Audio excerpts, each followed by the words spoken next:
What is up, guys, and welcome back to only my second league racing video on F1 2019. I know I've been slacking. What do I say? I've had some issues. Either I've fallen asleep or yeah, that's it. That's probably it. So I race at 3 a.m. This is an American league, and for whatever reason, I've not been able to get it together the last few weeks. I have had some issues with my Xbox, which has affected me performance-wise up until this point, but I feel like I've fixed it. Big shout out to New Zealand Ryan for helping me get rid of the inputs delay, which I was suffering with previously. I was like 3 seconds a lap off the pace, but now I feel like my steering wheel movements and throttle and everything is one-to-one, hopefully. But it does feel a lot different here on the Xbox platform compared to the PC, which is what I regularly run with now on the daily. But anyway, here we are for another league racing video. It's been a few weeks since the last one. I did one race at Suzuka. It went horribly, so you're not going to see that video. But here we are for the Mexico GP. As the title suggests, we are heading into this one with absolutely no practice. There's nothing I could really do about this, to be honest, as New Zealand Ryan gives me a bit of a toe. Didn't really help that much. I appreciate the effort though, Ryan. We'll have to do it next time. But what was I saying? Yeah, I couldn't practice because I just had so much on this weekend. Friday had WTF1's 10th anniversary sim racing event. Saturday I had not the GP for Baku. That's it. And then as well, there was a virtual GP which I had yesterday, which I was practicing for quite a bit. So there's just absolutely no time to squeeze this in. I literally only set up my wheel and everything like literally last minute. I was having some wheel issues as well. My wheel wasn't switching to Xbox mode, and I was thinking, oh, here we go. I'm not going to be able to get to do this race. But thankfully, here I am. I literally did one lap in time trial. That's all I had time for. And so here we are. But thanks to my boy, New Zealand Ryan, for providing its setup. It's been 2.5 minutes, and I haven't really got into this video yet. But we qualified P8 on the grid. I was getting better as the session went on. Obviously not a perfect lap. Could maybe improve by a couple of tenths, but anything more than 7th place, and that probably would have been a bit of a stretch for me. So it's P8 on the grid. We are committed to using the softs in this race. Looks like Ryan and Jared are preferring to start on the mediums and then go to the hards potentially in this race. I believe it is a faster strategy. It is pretty line ball as to whether a 1-stop or a 2-stop is faster. But given that this is a league race, there's safety car on in this series, I'm actually going to prefer the 2-stop and see if we can make the fresher tyre strategy work for us.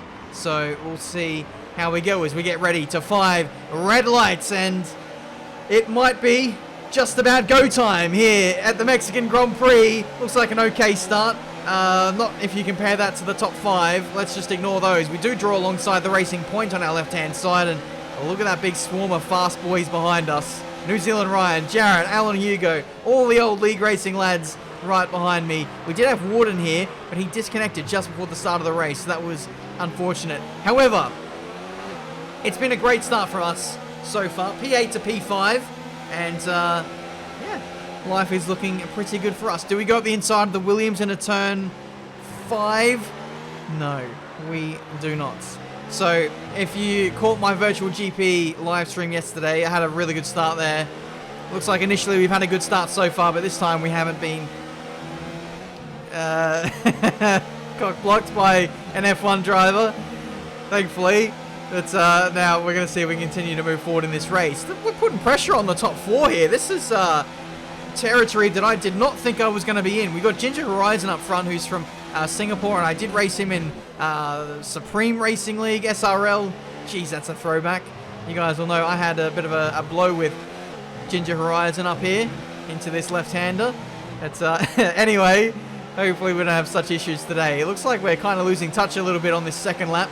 I made a couple of mistakes, missing a couple of apexes here and there. Warden has now left as he couldn't get into the race to take over control of an AI car. Unfortunate for him. So he misses out on another race. That is a penalty heading our way very early on in this race. Mexico is very, very harsh on the old track limits. This middle sector here, it's just pick your poison. Any of these corners can really catch you out for a cheeky warning or two. Hooperlicious, who was up in the top 3, is having issues. Either his tires are blowing up or he's, I don't know, got some other issue that's affecting him. But he allows us to move into the top 4 now. So it's been a great start. I do, however, need to keep 1 or 2 eyes behind me on New Zealand Ryan, Jared, Master Berserk. Those guys, they'll be charging their way through, given that they started on a fresher, harder compounder tyre. I can actually see Jared a couple of cars back there as we get overtaken by the Haas into the middle sector. Doesn't quite work out too well for him there, and we hold on to P4 for the time being. So we're going to be stretching these tyres for another lap or 2, and then we'll be jumping onto the mediums. There goes Jared up the inside of the Haas driver, and I'd imagine he's now going to make pretty quick work of me here on this start-finish straight.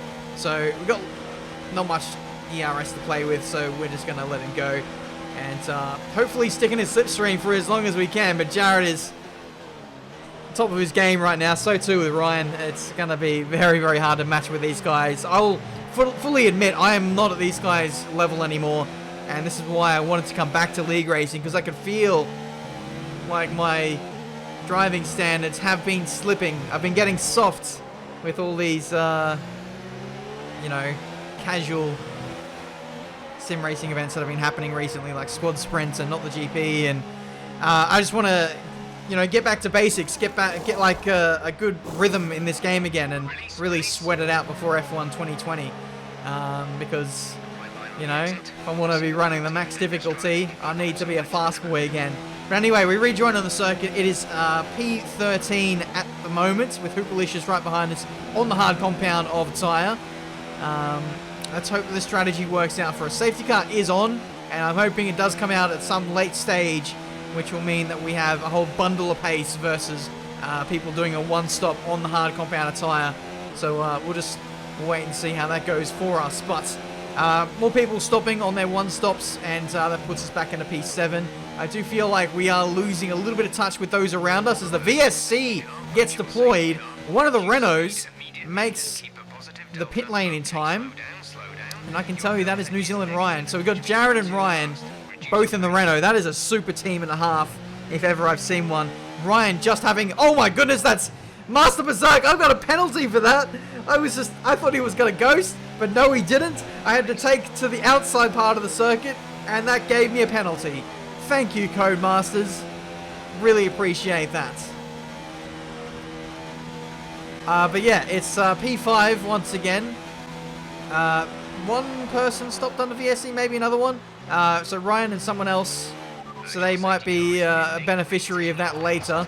But as we get ready to go back to green flag running, we don't time the VSC all too well, and we lose a lot of time to the McLaren right behind. Is he going to go for a dive? No, he is not. He's going to have to bide his time for now, but he will have a golden opportunity here on the start finish straight. Not much I can do here. I do have a bit of battery to utilize, but when someone is this close, it's really hard to defend against that with the DRS, with the slipstream being as powerful as what it is. So there goes Boss Cookies. That's a very intimidating name, if ever I've seen one. It's like Jam Pancakes. That's another intimidating one. We'll try and follow this guy. He gets the DRS again, and we come around to start the next lap, and he's already broken 1 second. Sets the fastest lap of the Grand Prix along the way. So that Boss Cookies doesn't need an intimidating name to be, I don't know, in the minds of his enemies here. Oh, this isn't Call of Duty. But anyway, that's a penalty, and another warning to go on top of that. This midpoint of the race here, as we get another warning, was very bad for us. Perhaps a bit of frustration kicking in at that point, just trying to make some pace. We've lost a lot of touch with Boss Cookies. He's gapped us by 6 seconds. That's absolutely insane. So if I wasn't already feeling demoralized enough, that is very depressing. But we're in for our second stop now, and let's hope for a safety car to really bail us out in this one. It's P11 as we rejoin on the circuit. The Ferrari overtakes us as well, which puts us down to P12. So life is not looking good here for old Tiametmarduk. We were running in the top 4 in the early stages of this race, but it seems like the two-stop strategy is not working out too well for us here. I will say now with hindsight, I think even Ryan said he got the strategy wrong. The tyre wear just didn't seem to be as prolific as what we all thought it would be. And that's what also caught me out in the virtual GP yesterday. I went with the 2 harder compounds. Whereas some people, like George Russell, went soft and medium. The 2 softer compounds and got away with it. So that's also another reason as to why I wasn't as competitive as what I should have been. So yeah, I really need to brush up on my strategies, it seems. I feel like maybe I'm spreading myself a little bit too thin across too many events and couldn't really put in the amount of practice that I wanted to. So that's something we'll look at improving in the future. But PB 17.4, that's pretty close to the fastest of the race, which is a 17.2. But we do have fresher tyres. We are catching up to Alan Hugo, who is no slouch. This guy is New Zealand Ryan kind of level. And looks like he's having a bad race here as we overtake him and move into the top 10. However, the amount of penalties that we've got against our name is probably going to be our undoing here as Hugo comes back at us on the start-finish straight. And look at the straight line speed. It's absolutely sublime. We do have better tyres though, and we utilise that into turn 1. Thank you very much, P10 for the taking.